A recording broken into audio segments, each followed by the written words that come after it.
This is the 21.5 Show. You're on 121.5, the emergency frequency. Whether you're a professional pilot or want to be one, you're in the right place. Let's get started. Join professional aviators Dylan and Max as they talk their experience in the airlines, business aviation, and more. Life is good. Industry experts, unique stories, and plenty of fun. This is the 21.5 Show. Here we go. Welcome back to another episode of the 21.5 Professional Pilots podcast.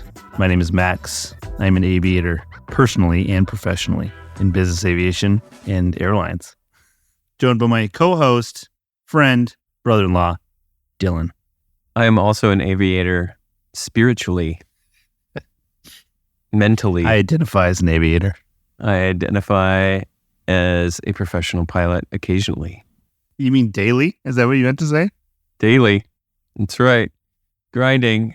Folks, it's a late night episode, as you can tell. It'd be so funny for these people to just tune in and like, oh, this is a night episode. These guys sound like they're dead. Either out having too much fun or grinding.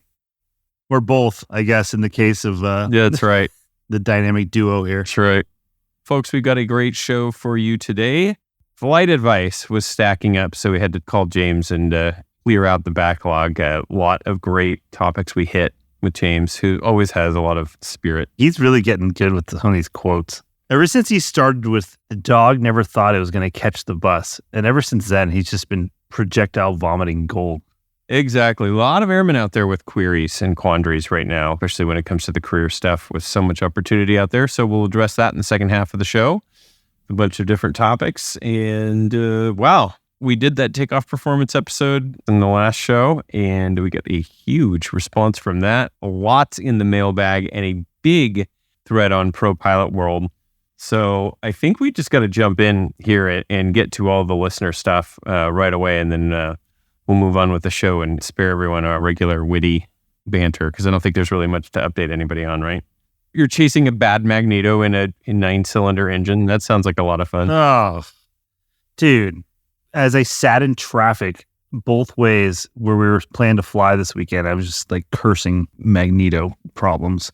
And then today, go down there, had to get the magneto sequence, right? And have the prop in this certain spot to then pull the magneto. And there's 3 nuts, and one of them is just completely inaccessible with every tool that I have in my arsenal. Like, it's just, I cannot figure out how to get to it. Even with the Russian tools that come with the motor and every other extension and wobble head and everything that I had, crow's foot, everything.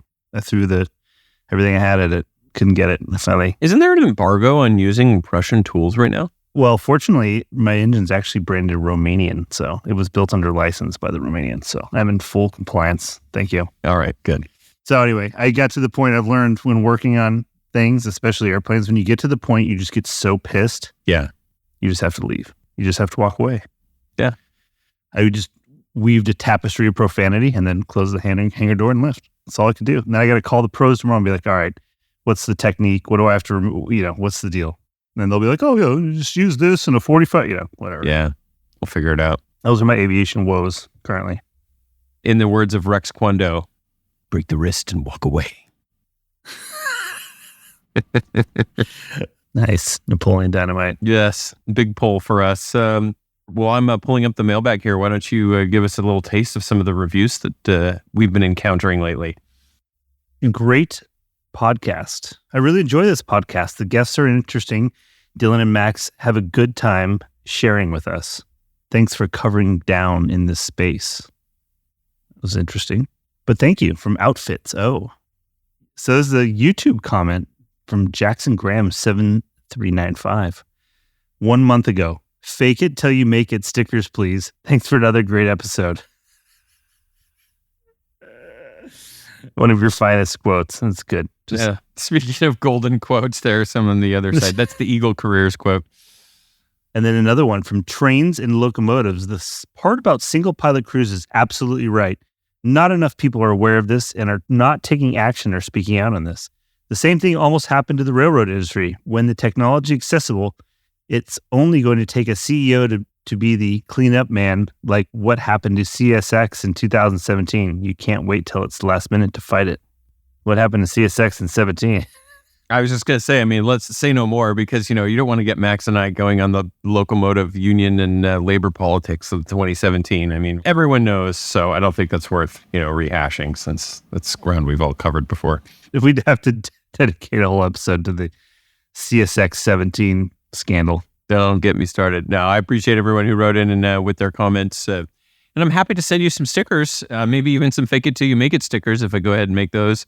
You can leave a review or a comment for us on YouTube, Spotify, Apple Podcasts, wherever you like to write your reviews. Then shoot us an email telling us you wrote the review and include your mailing address.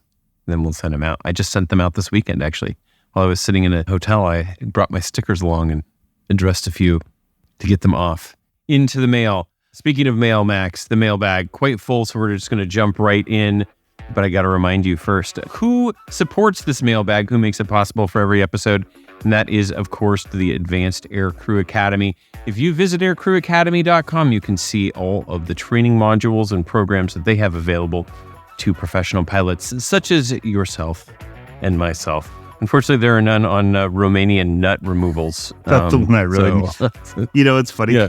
I'm going to a multi-day seminar in Kingman, Arizona on the theory and operation of the Vendev M14P. It's going to be super riveting. Yeah, you can come along. Sounds great. Should we do a 21.5 meet up there? On site. You can be my +1 if you'd like. Yeah, we will be. We can stay at the Ramada. It would be great. Free packaged donut breakfast. Free membership to the local militia too, if you so choose. Oh man. Anyways, Advanced Aircrew Academy, thrilled with this ad read so far for Ramada. But I was cruising their website, and as you may know, we mention their blog often because they write about a lot of great topics. Here's something I didn't even know about. This SIC pilot development program that they are covering in this blog post. So the blog post goes on to talk about in 2018, the FAA finally decided to give guidance to Part 135 operators who operate a single pilot certified multi-engine or turbine-powered airplane with less than 10 seats. The result is the current Part 135 Second in Command Professional Development Program, SIC PDP. So it helps folks that need to log that time under Part 135, which is relevant. And then tell you what, we get a ton of emails from folks asking about this kind of stuff. So go to check it out, aircrewacademy.com. We'll have a link to this blog post in the show notes. Thanks for your longtime support of the mailbag. Let's kick it right off, Max. What do we got? Somebody wrote in about the upcoming suitcase review we've been teasing, working hard at. And he says, you guys should review the Onieal Stealth Onu 22. So Onieal does make some quality stuff, but I feel like we need to limit it to like kind of more of the mainstream. I don't know that I could walk around the airport with that bag. Yeah. We're going to consider it, Jonathan. But again, it's one of those things. I feel like we should really have open minds here because who knows? This could be the greatest bag ever invented. Yeah. What if we find a non-aviation bag that's way cheaper and then it's better than all the other ones? It has internal compression straps, Dylan. What I mean. Yeah, but see, like it doesn't look like it has the where you can like latch a flight kit onto it or another bag off the front. So we'll do some more research on this, Jonathan. If you've been using it and you think it's great, then let us know why. We got another suitcase email. Dylan and Max, please add Travel Pro's pilot version of the Flight Crew 5-tier rollaboard review. Yes, it's the flight attendant brand, but it's 1/3 the price of the Briggs bag. I'd love to hear your thoughts. Insert catchy aviation saying here. Thanks, Matt. I'll tell you what, we will not be reviewing any suitcases with 4 castering wheels that you just roll around upright. That will not be happening. I'm firm on this.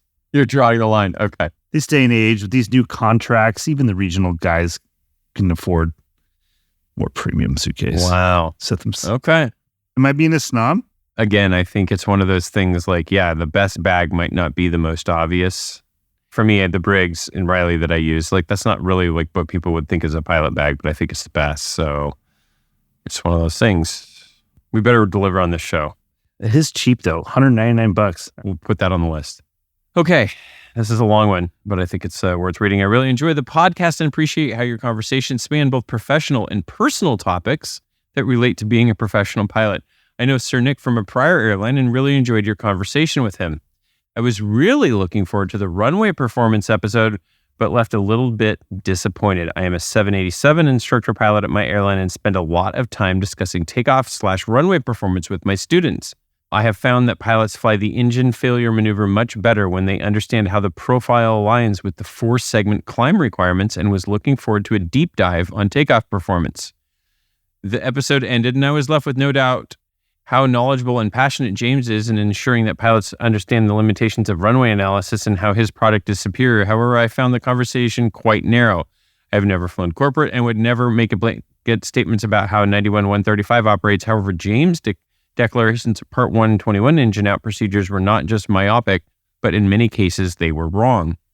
At my airline, we have less than 5 runways with an EO SID preloaded in the FMS. The only case are the RNP, A&P would be a factor, with only the most complex engine out procedures even having a dedicated Jeppesen chart. The vast majority of our engine out escape procedures are purely textual and are all flown in raw radio data, DME, radial heading, track, etc. I appreciate how you both have experience across the industry and discuss topics that are relevant to both airline and corporate pilots.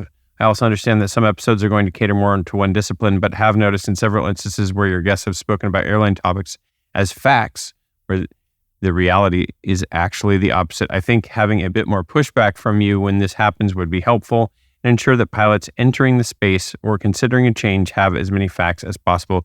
Keep up the great work, Will. Okay, Will, first thing, we actually did a deep dive on takeoff performance with James very early on. I think it was like our 3rd or 4th episode ever.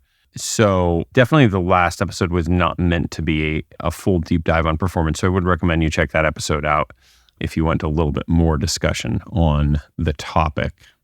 I felt like I did push back a little bit where I was just saying, hey, listen, in my airline experience, we don't have any preloaded engine out SIDs. They're all, like Will says, textual and fly to some DME and turn to a heading or whatever, or do something different, that with navigation. But that being said, all the airlines are the same in a lot of instances, but they're also very different. And so I don't necessarily know how every other airline does it for sure. But yeah, I can definitely only remember at American Eagle when I was there, there was a very small handful where there was a special procedure and it was all non-RNAV.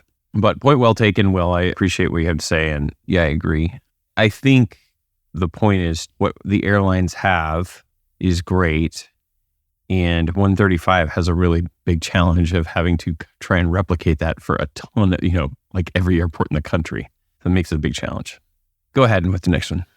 Right. A couple of observations. After listening to the guy from Cavu on takeoff performance assessment, I'm going to start saying a little prayer before each takeoff. My travel pro crew rollerboard is 10 years in, corporate flying in now almost 6 at Southwest, and has hung in very well. The duffel is great too, minus its appearance being similar to the cosmetics bag that my mom used to have in 1970s. Great show, guys. Keep up the good work, Brent. Okay, and there's another plug for the Travel Pro. Getting back to do a corner here. Yeah, getting back into a corner. Say a little prayer. Next email says, excellent interview today. Lots to think about on this topic. He's referring to takeoff performance. I'd also like to hear James Albright, which is code 7700, on your show to discuss this. The whole topic is not well understood by pilots and instructors. And that's from Chris. Chris, I 100% agree. It is not well understood. I would love to talk to the code 7700 dude. Yeah, James Albright's incredible. We did try and reach out to him once, and I remember his schedule was very, very busy. So we'll have to follow up on that. But I agree, James is a great source.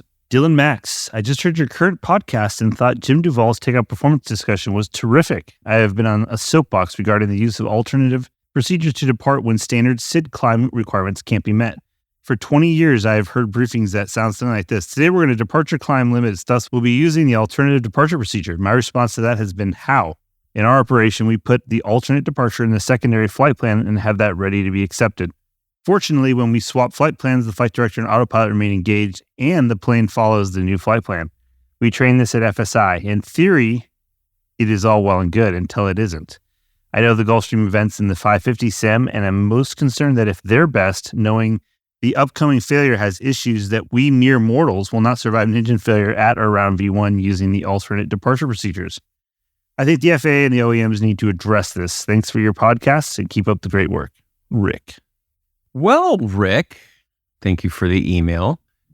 I have news for you. The FAA is going to address, we mentioned earlier that there was a thread on ProPilot World on this very episode and the discussion on takeoff performance. Every time this topic gets posted on ProPilot World, it is a long conversation. We had a lot of folks chime in. Some people said they loved the interview. Other people said they disagreed. So I think it's a great spot to kind of continue this conversation. I'll have a link in the show notes. You do have to be a member of ProPilot World to read it. But we did get Rich Bohl, who's the industry co-chair of the Transport Airplane Performance Planning Working Group, to chime in. He mentioned that there is going to be a new info coming out from the FAA in the coming days with guidance for training centers regarding teaching of takeoff performance. So hopefully there is going to be some clear guidance for folks when they're going in on what's expected of them. So going back to Will's email where he said, hey, I really teach this at my airline.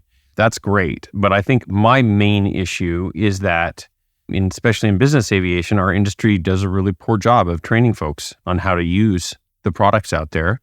And there's just too much variety in simulators and instructors and what you're going to get from the different training centers. And so I think it kind of leaves folks confused. And so hopefully we're going to get some updated guidance on all this. We're in contact with Rich, and we're hopefully going to have him on the show after the FAA releases this info to operators so that he can explain it for us a little bit more and we can get a little bit more guidance. Anxiously awaiting the release. I mean, the anticipation is literally killing me. Yeah, I think I was surprised at how much conversation this sparked. So it was good. Great engagement on that. I know. It always shocks me because I like that. Sometimes I'm like, I don't know. I don't know if people are going to really like this. And then it's the weirdest one sometimes that gets so much momentum. So gets people worked up. So thank you to everyone who wrote in on this topic. Really appreciate all of your insights and your points and criticism. We look forward to doing another. We need to tackle another technical topic. So if folks have anything that they'd like for us to explore, please let us know. info@215podcast is the address if you'd like to be included in the conversation in the mailbag. Thanks again to Advanced Aircrew Academy for supporting that segment. Let's get to James. What do you say? Yeah, I mean, should we just go right in? Everyone knows James is going to come out blazing, so. Time that needs no introduction. Yeah, let's go right into it. It is flight advice, of course, brought to you by Harvey Watt, the largest provider of loss of medical insurance for professional pilots throughout the globe. HarveyWatt.com, you can log in. I was just flying with somebody the other day and showing him the online automatic quote generator that you can do. You just tell it your age and what kind of benefit you want to receive, and if you want to get it, until you retire or just for the next 4 years, and boom, spits out your premium right there. You can see it. Boom. Very handy. Boom. HarveyWatt.com. Check out all of their offerings for professional pilots. Here we go. Flight advice with James. We are back with flight advice, and our friend James Onieal from Raven Careers is here to help out airmen in need. We've got a backlog of flight advice we needed to get through, so we brought in the heavy hitters to help us out. What's up, James? Nothing much. How's everybody doing? Living the dream, as usual. We're great. We're busy. All right. Well, let's jump right into it. We got 3 emails from listeners we need to get to. First one says, wondering if you can bring a diamond dog in on this one. I'm an airman in my early 30s, currently at a low-cost carrier. I'm trying to make an educated decision about my career and the potential to move to a legacy. I have small kids, so we want to be around family. Luckily, my wife and I have family in 2 different legacy bases we would be happy to move to, one for American and one for Delta. I know both have quite a few retirements coming up. However, Delta has hired a lot more younger pilots in the past few years. A friend said something like 4,000 pilots currently on the seniority list under 35. Is there any way to confirm this? The seniority picture over a career with that many pilots that I would be behind on a seniority list for a whole career changes the decision process. Are there any tools available to see potential seniority growth over a career at different legacies? Perhaps you could include United in the comparison for the benefit of other airmen in different circumstances. While there are certainly a lot more factors to consider when making a choice this big, seniority and not commuting are my 2 biggest factors. Seniority is the easiest way to gain QOL in my experience. What other factors would you guys say to consider? Like fleet comparison, balance sheets, reserve rules, scheduling flexibility, etc. And he says, P.S. I promise to follow up with any resolution. Okay, so we'll know what he decides. So, James, Do you have the oracle, the crystal ball you can look into and educate us? I do. It's at the shop, so you're just going to have to get my own opinions. So first of all, it's actually a really good question. I think we were talking just before we got on air. I get asked this question about twice a day. My personal opinion, people are trying to use data to answer an emotional question. So you can analyze the 6 ways to Sunday, but at the end of the day, because nobody knows what's going to happen in the future, there's always going to be unknown assumptions that you have to plug into that spreadsheet. And pretty quick, you're going to realize it's really, really, really hard to pin that down. So I'm going to take this in a slightly different direction that when I have one-on-one conversations with people about this topic tend to make a huge difference. So the first is when it comes to seniority, you have to figure out what are you looking to get out of that seniority.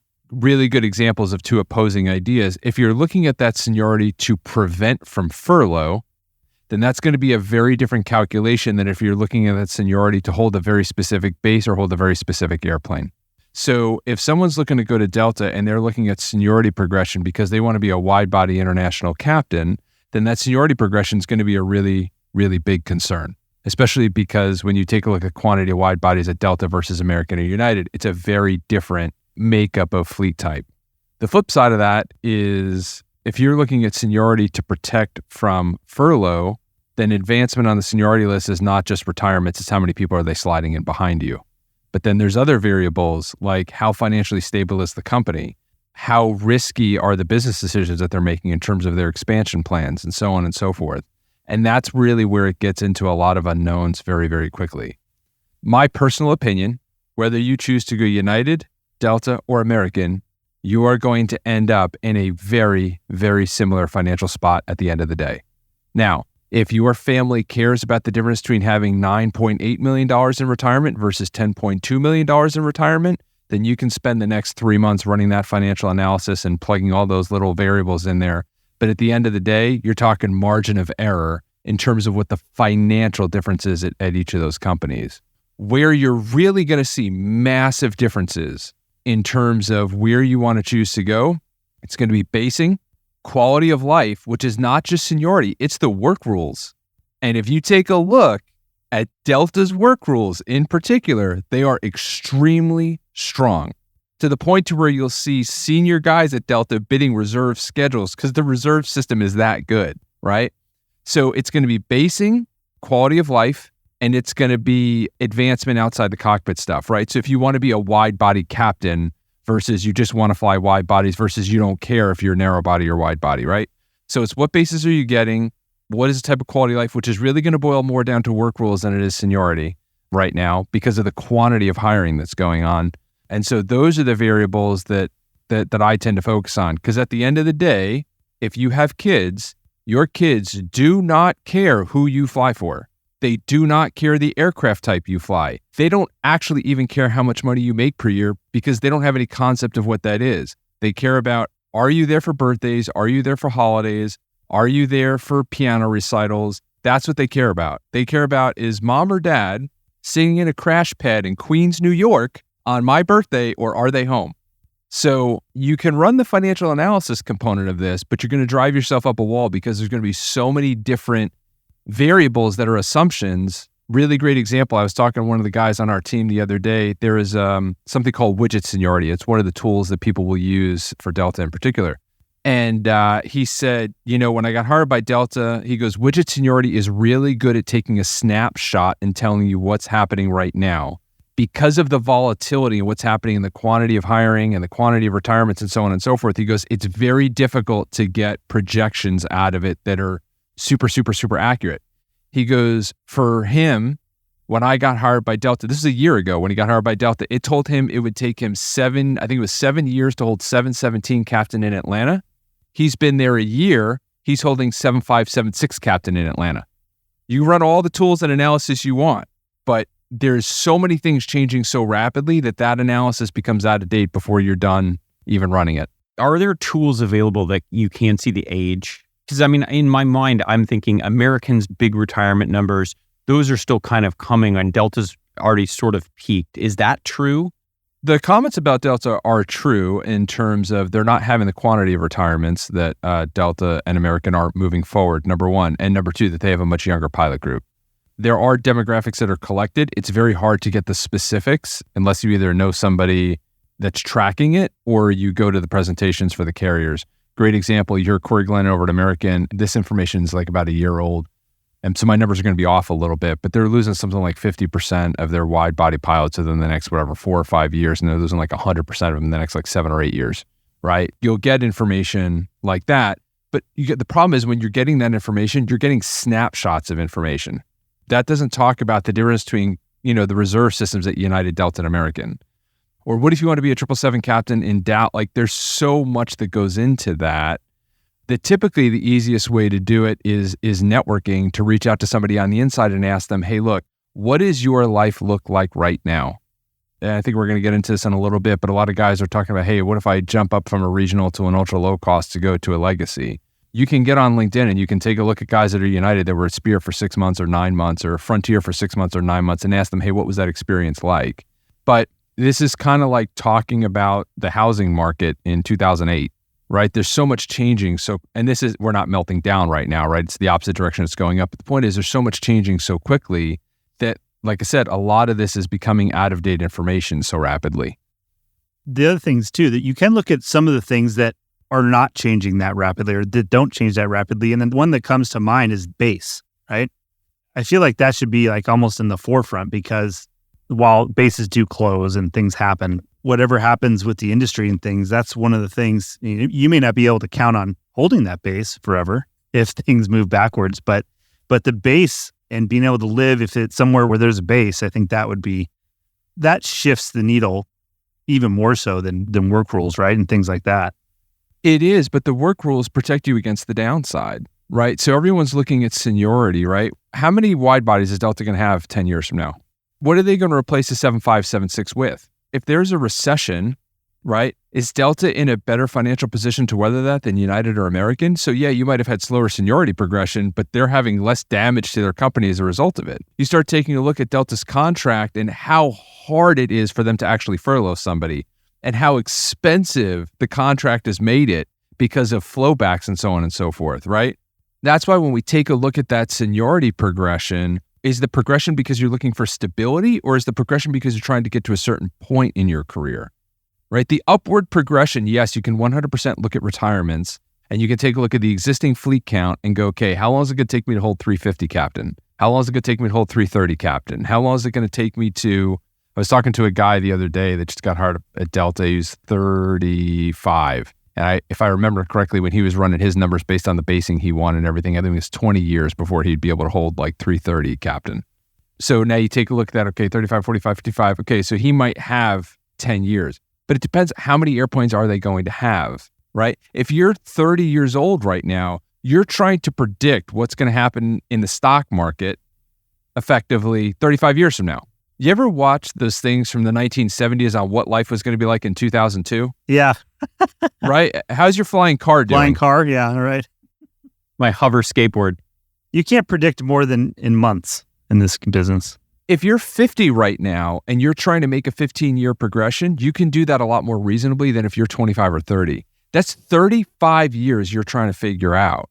Well, I was just going to say, so this gets back to my point, where it's like, okay, well, what is sort of what I think is the most predictable? And for me, I'm kind of agreeing with the person that wrote in. Age. That's really the only factor that I think, and that could even move a couple years.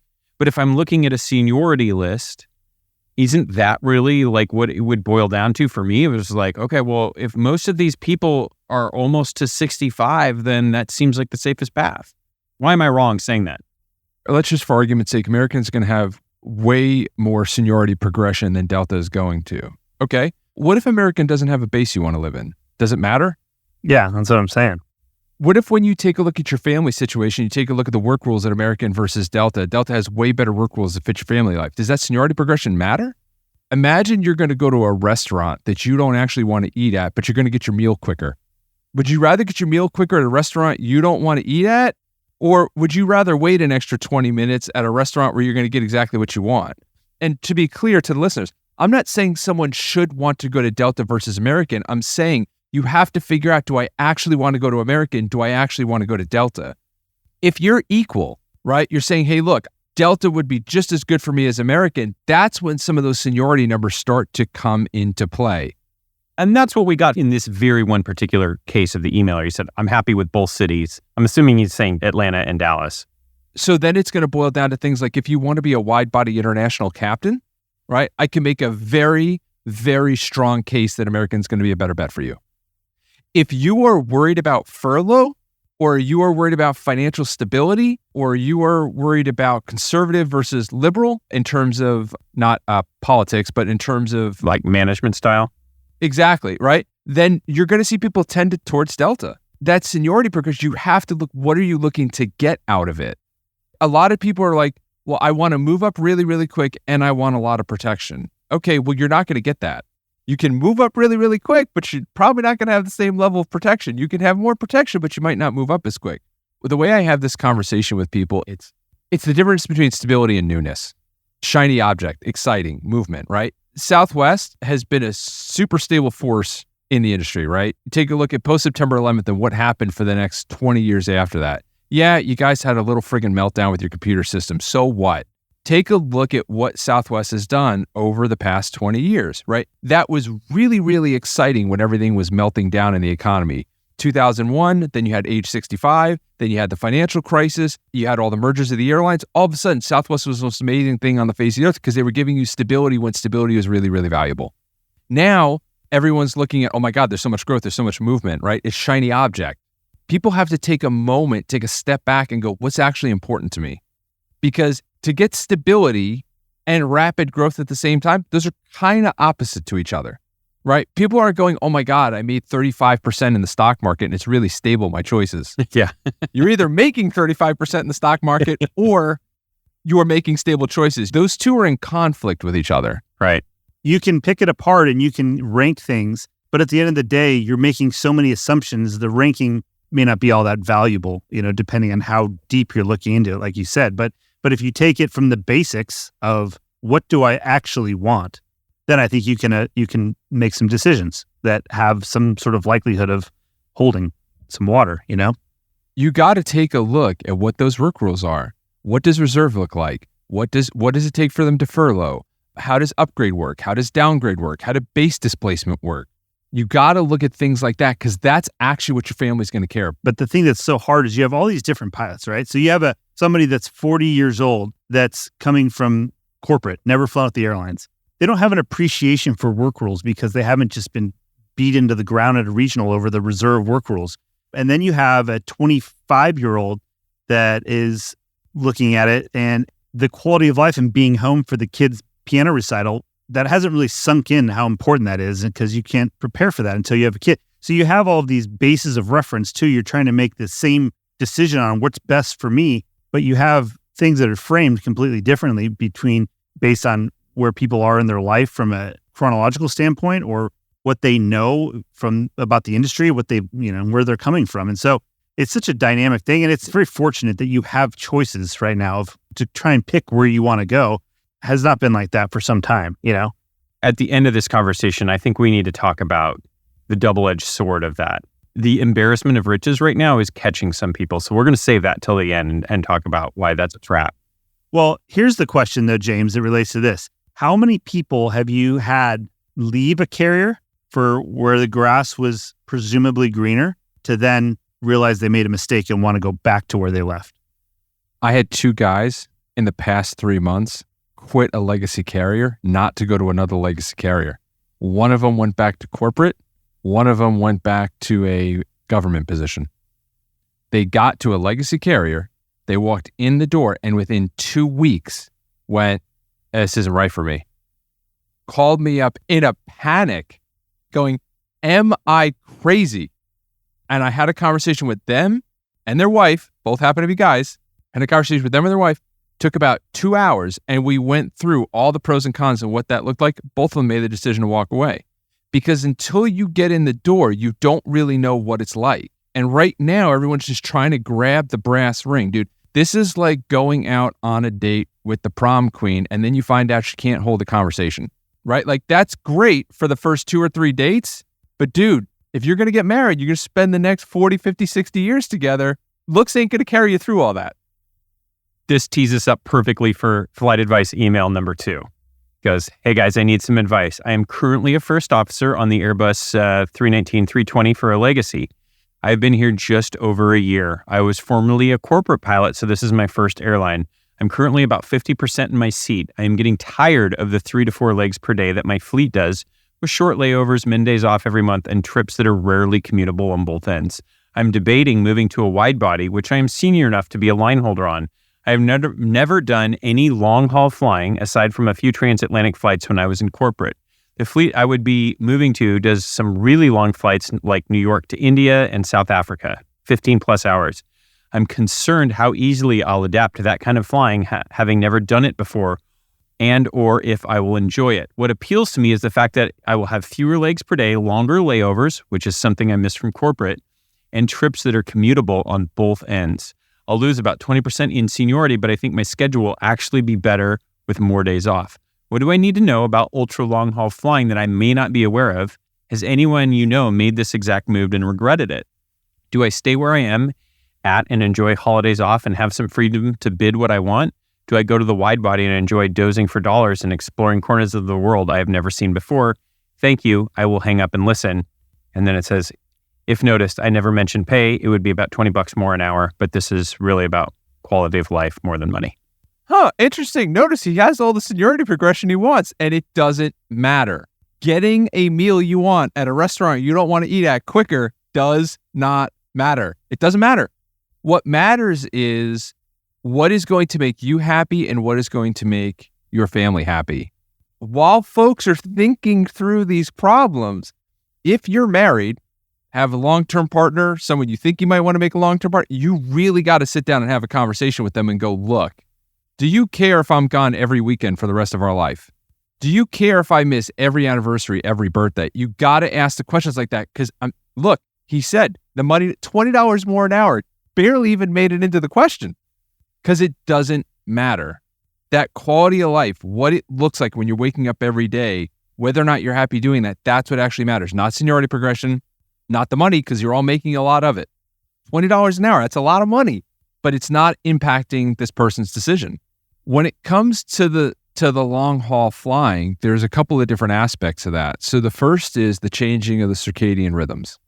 That one's actually pretty easy to solve for because you can actually, for the entirety of a month, just change your circadian rhythm to that. And if the thought of you even practicing that is bad, you might not want to try going to long haul wide body international, right? Wait, what do you mean you can change your circadian rhythm for a month? Like to adapt to which time zone? Go burn your days off, right? And switch your circadian rhythm into what it would be like to be an international pilot and then switch back to daytime at work instead of at home. It's horrible. So you think about it, depending on where in the world they want to fly to, it's going to change whether they're doing evening departures, daytime departures, or morning departures, right? But go imagine you're going to take off at 6 p.m. at night, right? And you're going to go fly for, 10 hours. Okay, now you're going to get there. So what are you going to do? You're going to go straight to sleep? You're going to stay up. Right? Force yourself to do that 3 times in a month. And now you got to start thinking, oh, okay, even if I live in base and I'm not commuting, there might be 1 or 2 days before that starts that I have to start switching my body clock over. Okay, so now I've done that body clock swap over. Now I did the flying over. Okay, how are you going to make sure you're eating food that's healthy? You going to be sitting in first class grabbing a sundae every time they give you one? Honestly speaking, I have a bunch of friends that when I see that do long haul international, right? And I see pictures of them now that they've been doing long haul international for 15 years versus when they were a regional airline pilot, you'd be shocked at how healthier they looked as a regional airline pilot in 2005, right? I'm not even talking about when the regionals were good.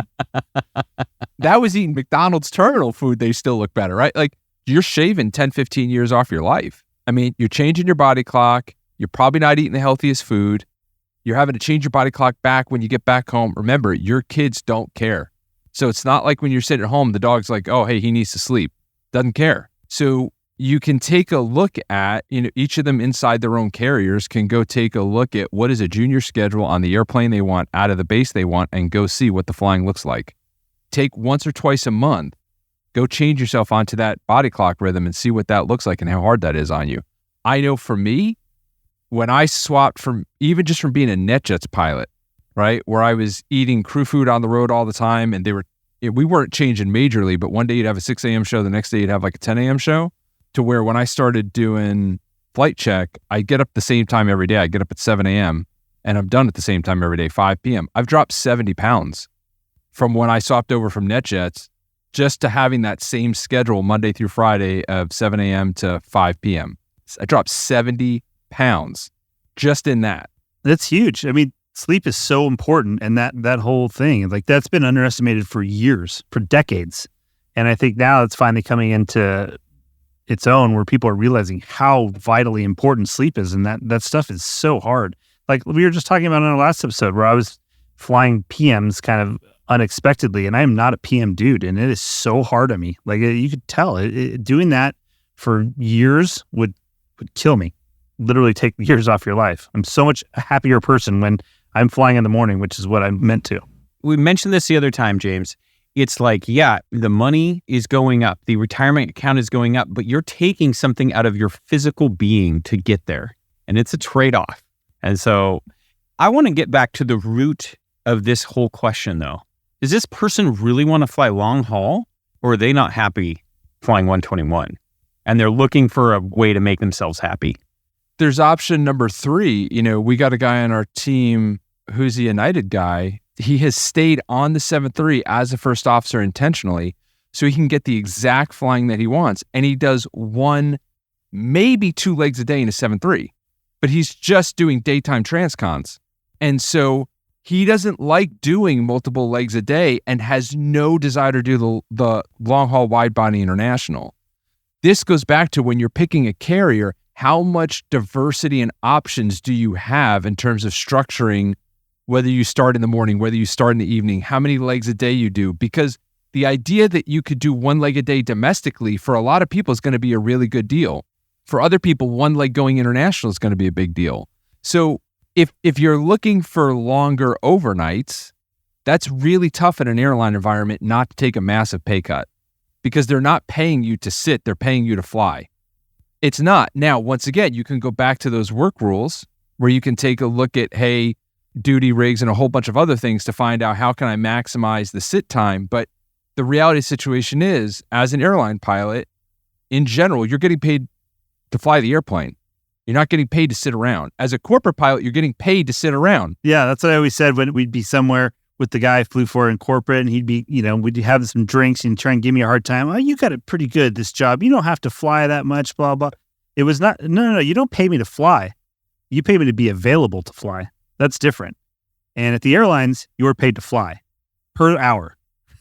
Just like the guy that bags the groceries at the grocery store for you. The difference is, think about the guy that drives the limousine for high school proms, and think about the Greyhound bus driver.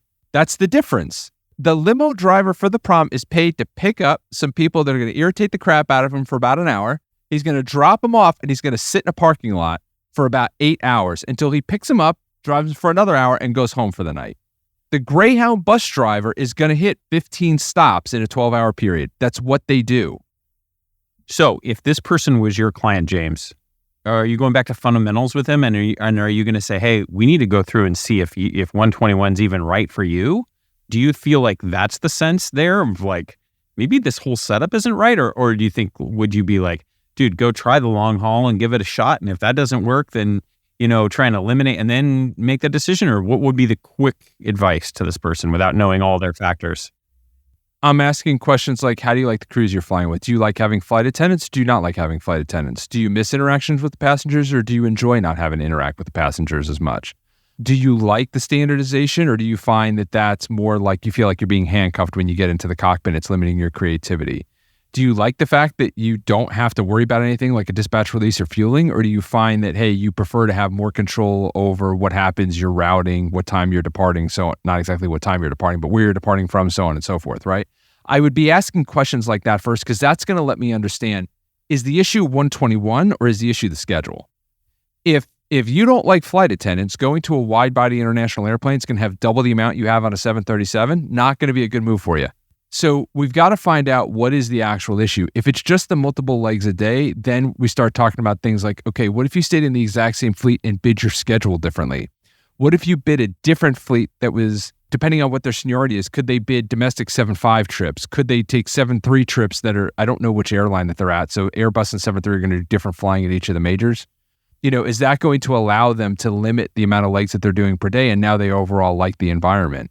If it's one of those where like, hey, look, I don't like the fact that I'm not fly fishing more on my overnights, then we're talking, hey, the last 6 crew food meals I had, there wasn't any sushi on there. Okay, well, that's going to be a 121 versus corporate thing. So it's going to depend on how they answer those questions. Is going to drive down to figure out, are you just not optimizing the system you have the best you can, or is it you're in the wrong system?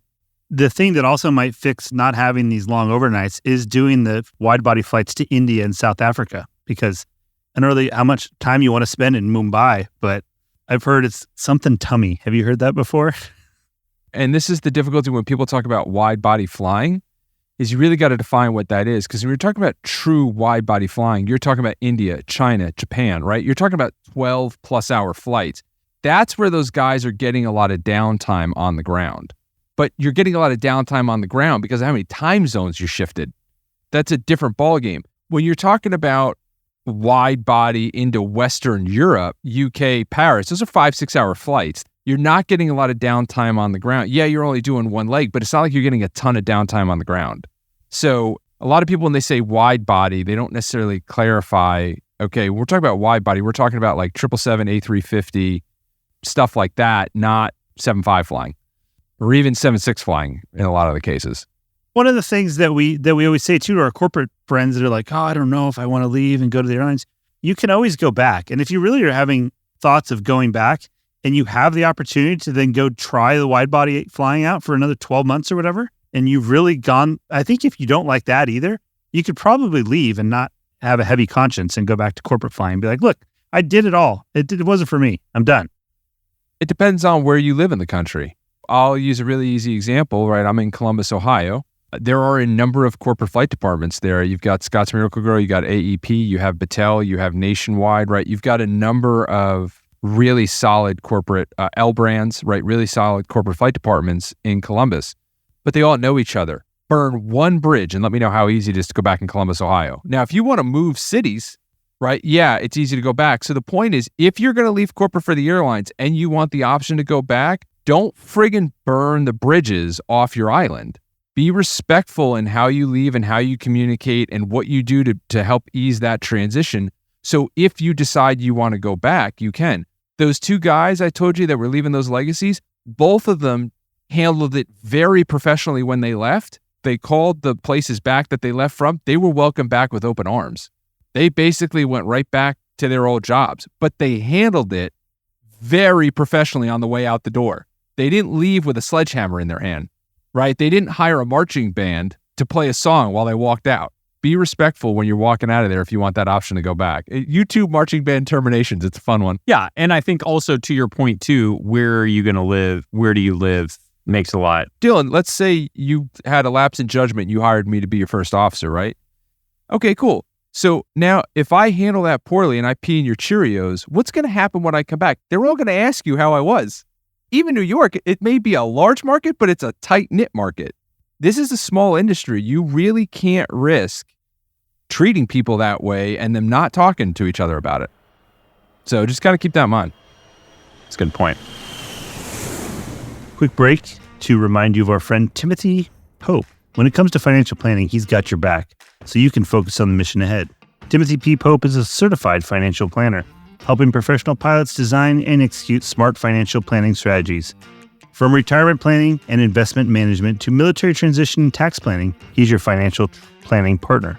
Timothy P. Pope, certified financial planner, helping professional pilots make the most out of life.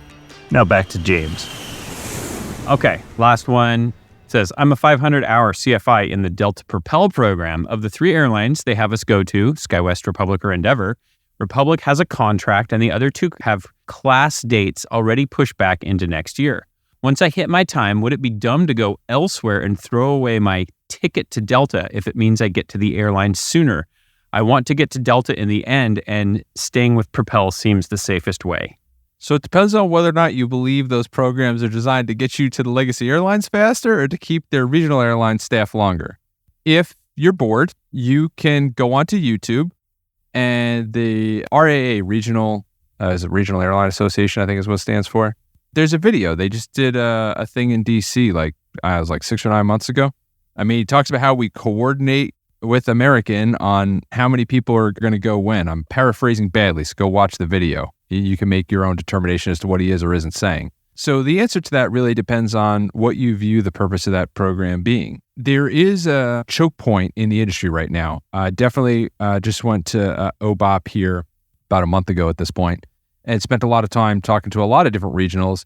And the word of the phrase of the day was direct entry captain. Pretty much all of them are looking for direct entry captains right now. You know, you'll hear different people in different areas of the industry say the same thing. At the regional level, they don't have a pilot shortage, they have a captain shortage. And so you're going to see that probably play itself out till about January of 2024, because it's limiting their ability to take deliveries of new airplanes, keep existing airplanes flying, depending on what the carrier is. So the pushed out class date's not particularly surprising. At the end of the day, it is flight time that gets you a job. It's time in the logbook, right? I mean, if this guy had 5,000 hours right now, he wouldn't be asking this question, would he? He'd have an application at Delta and he'd be interviewing there right now. So for me personally, given the, in my opinion, lack of commitments that those programs offer, basically as long as you follow the rules, you're going to come here at this date regardless of what happens. Yeah, they're not doing that. They're not making those commitments. So flight time wins the day. Flight time gets you a job.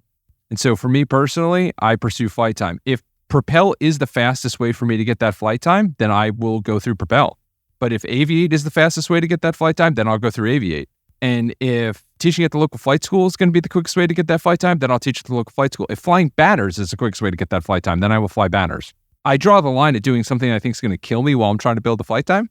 But that's kind of where the line is. Right? As long as I can afford to eat ramen on whatever it is I'm doing, I will go pursue that flight time, because it is, as long as you're young, right? I understand guys in their 40s or 50s, this isn't necessarily going to apply. But if you're young, you can afford to make that sacrifice now. I understand loans and everything like that, but you'll figure it out. You know, scrape and scrimp every friggin' dollar you can, couch surfing with your buddies or whatever you need to do to get that flight time and make your monthly debt payments every month and get to a place that's going to pay you a couple $100,000 a year, 2 years sooner. That makes sense. So let's say that if you kind of play that out to its logical conclusion, that the listener says their ultimate goal is Delta. So if they said, okay, to heck with the programs, I'm just getting on wherever I can, would you actually strategically favor an American or United carrier if all things were equal? So the question becomes, what percentage of their classes right now are being filled by Propel candidates? What percentage of their classes are being filled by their existing regional carriers? Go ask the recruiter, and if they don't give you a number, there's a reason. Great example, pre-coronavirus, if you wanted to go to American Airlines, you had to go to one of their regional carriers. It was something like, I think it was like 60 or 65% of the people that were getting into class were coming from one of their 3 regionals. There was another 25 or 30% that were coming from the military, and the rest was people that were coming from another regional or corporate. When American was doing that, I could look you dead straight in the eye and go, if you want to go to American Airlines, you have to go to one of their regional carriers. But you can't say that right now. Now, you're talking folks are getting hired at the legacies. We just got someone hired by Delta, 1,526 hours. You can go to Google and read the review. They wrote it right on. So if I were him, I'd be looking at, okay, hey, look, can I get hired by a regional? I can't. Can I go to a 135 operator? How do I get that turbine time as quickly as possible? That's what I would be looking at. Can I get into a Pilatus? What do I need to do to get that flight time as quickly as possible? Because the reality is, even if he or she doesn't touch a jet till 1,500 hours, you're still talking somewhere around 2,000, 2,500 hours. You're qualified for the job. Do you think you can fly 700 hours in a year? Okay, well then you're like 2.5 years away. Well, that is the one thing that hasn't changed, James. It still is who gets the most flight time the quickest. At the end of the day, I mean, that's what it's always been about. People at 500 hours think they are further away from the goal than they actually are. They're thinking in terms of 5 years. They're not thinking in terms of 2 or 3 years. So that number, the initial, when people hear that, they're like, oh man, that's cool. It's like, no, you have to go beyond that. You've got to let that sink in and project out for yourself. I'm at 500 hours. How quick do I think I can get to 2,000? You're not 5 years away from getting there. You're like 2 years away from getting there. If you make the right moves. If you mess around, you're 5 years away from getting there. Your choice. That's why understanding that number is so important. It's not the wow factor. It's that you need to have a very serious look in the mirror conversation with yourself and go, what can I do to get that time as quickly as possible? What am I willing to sacrifice to get there? That's what it's all about right now. Any love for our corporate brothers and sisters? Do you have any clients that are sticking in the 91, 135 world, maybe making career moves? What are you seeing? So the one thing that's difficult about corporate aviation is a lot of the hiring minimums are dictated by insurance requirements. And so where the airlines have a pathway to get you to a major airline smoothly, they'll bring you into a CFI program, then they'll bring you into a regional airline, then they'll bring you into the major airline. Corporate doesn't have that nailed down quite yet. And the reason is they've got to send you someplace else to build a lot of flight time really quickly to get up to that 2,000 or 3,000 hour mark so that you can get insurance qualified for what they're doing, right? Because not everybody, but for a lot of people, they're trying to get to that major Part 91 flight department in their local area, or they're trying to get on whatever that prime account is. It could be like an EJM account, but it could also just be a private individual that owns and operates his own airplane. But they're looking for that premium account. They're not looking to fly 20 days a month. They're not looking to do 15 legs a day, right? And so in order to get to that premium account, right, in order to get to whether it's a Challenger 350, whether it's a Global Express, whether it's a Falcon, I don't care what it is, right? But to get to that premium account, there's a lot of people going after that. I know everyone's like, oh, pilot shortage, but still those top tier departments, there's a lot of people going after very few slots. And so it's about getting the flight time quickly, but you also have to pair in that networking, man. You have to be going down to that hangar and meeting with people. Now, the difference is right now, because of the quantity of hiring that's going on, it's a lot easier to get through the gate at that corporate flight department. We were just at OPOP. We did a corporate aviation panel. We had Walmart, John Deere, Hertz, Johnson & Johnson, and Procter & Gamble. And it was funny because the director of aviation for John Deere was there. And I was kind of joking around with him. I was like, oh, man, I just actually taxied on by your hangar like last week because I happened to be there. And he's like, oh, man, you should have stopped on by. And he's like, yeah, I actually told the guys at the security gate, like, if someone's coming in, let them in, right? And I was like, dude, that wouldn't have happened 15 years ago. Sorry, if everybody starts flooding John Deere, I apologize. They may change their policy on that. But my point is, every one of the guys I talked to at each of those departments was very open that if you were interested in corporate aviation, if you reached out to them on LinkedIn, if you stopped by to say hi, they were going to talk to you. They were heavily invested in helping you figure it out. But it is, the airlines have designed a path for you to get there. In corporate, it's more choose your own adventure. So it's about networking and getting mentors to help you design that path out for yourself. That's really what the difference is. Yeah. Now, have you worked with any low-time flight instructor clients that do know that that's what they want to do? And have you found a couple of good operators that are hiring with the lower time that you're able to send them to? Like, obviously, like Wheels Up was good for experience for a while now, probably maybe some questions there. I don't know how that's going. Yeah. So, but are there those types of operators that you're finding success and you're being like, this is the great, like you're at 800 hours, there's a great 135 that you're going to be able to grind and get those 500 hours a year type thing. Are you still able to find those?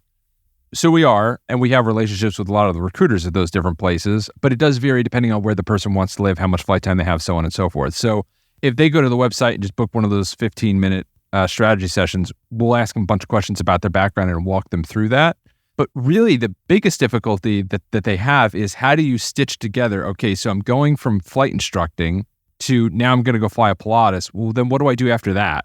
Do I go to a regional? Do I go fly 135? Like, does it matter if I fly a King Air versus a jet? The next move is pretty easy for him. It's like, get into a Pilatus or a King Air. And if you can't, get into like a Station Air somewhere, right? It's like, just find something where they will let you build flight time, right? It's the next two steps after that, where they're like, can I stay in a turboprop? Do I have to go to a jet? If I go to a jet, if I go to 121, is that going to cut me out of the corporate flight department, or, you know, so on and so forth? And so it's just about plotting that path clearly. The difficulty with that is it is slightly different for each person. There is no one size fits all for that. Makes sense. Yeah.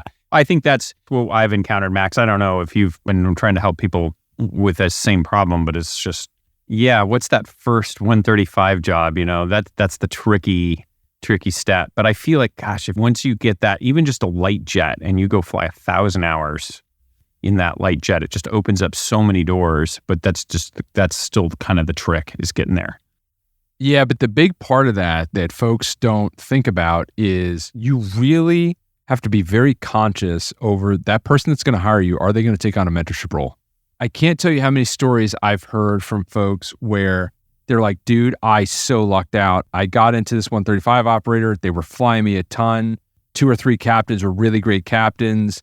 They were, it started with mentoring me on kind of flying skills. Then it was on problem solving, decision making. Then it was on like kind of the captain's duties. Like it was a really tight knit group of people where the captains really did want to mentor.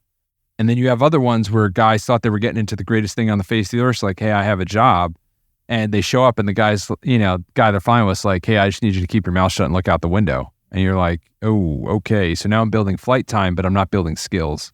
You really do want to go out for coffee with that person a couple different times and kind of find out what is their mindset on mentorship and flying with lower time guys. What do they like? What do they not like? And if it's more of like an authoritarian, hey, I just need you to shut up and color, you may want to pass up on that opportunity. Okay, we're going to get you out on this, James. Hiring market is great. Every pilot is God's gift to aviation. They need us more than we need them. Finally. We can never get fired. We can never do anything wrong, right? We are on top. Once you get hired at an airline, you're golden forever, right? No one ever runs into any problems. Ego never gets in the way. No. Had 2 guys in the past week that failed out of training at 2 different legacy airlines, which is a very difficult situation to be in. Definitely have had a number of folks getting bounced out of interviews, showing up without records. Can't tell you how many times people are showing up. Do I really have to go through my logbook and make sure that stuff's all squared away? It's like, I would, yeah. And let me tell you exactly what to do. One guy didn't even make it into the interview, just didn't even make it through the logbook review and just sent him home. Right now, you've got to look at it from the recruiter's perspective. There's a pretty high degree of fatigue. I mean, the word entitlement pops up over and over and over. It doesn't matter what carrier you talk to, doesn't matter what recruiter you talk to, that concept of entitlement pops up. And so the easier you make their life, the easier the interview is, right? It's your choice. You can go into an interview, you can go into an interrogation, do it however you want, but you really need to take time, go through that application, make sure the questions are answered correctly. Don't answer yes for something that should be no. Don't answer no for something that should be yes. When they send you that email and they tell you the paperwork you need to bring, that's not an exercise in creativity. That's an exercise in following directions, right? They have their system on how they're going to move through that stuff efficiently. If you give them exactly what they need in the order they need, it makes their life easier. Do not walk in there with a mindset of it's my job to lose. We're watching weeks where 40 to 60% failure rates in the interviews. And people are going, I don't understand what happened. You're like, you started prepping for the interview 9 days before you walked into the interview. It wasn't going to work. And so people have to hold 2 things at the same time. Yes, there is a lot of hiring going on. And yes, they're still maintaining their standards. Now, the difference is they used to send you home and tell you come back in a year. Now they're saying send you home, come back in 3 to 6 months. But they still will send you home. They just bring you back sooner. But guess what? They'll send you home again. So just the biggest thing that goes a very long way is just being respectful of the recruiters. Don't hit on the recruiter in an elevator. That's not a made-up story. Don't do that. You've got to keep in mind, this is a multi-million dollar job. You've got to take it seriously. Show up, be respectful, get the stuff done the way they want it, and then you will call us up panicking over why you have 3 job offers and you don't know what to do, versus panicking, why did I get bounced out of the past 4 interviews? Stay humble. Reality. It's your choice, man. Interview and interrogation. Do it however you want. James, will this continue forever? I'm not even going to answer that. I just talked about being respectful and you asked that question? Come on. No, it's never going to end. Roller coasters only go up. Yeah. That's why you got to stay humble. Take the opportunities when they come. All right. Well, James, we always appreciate your diamond dog advice for folks in flight advice.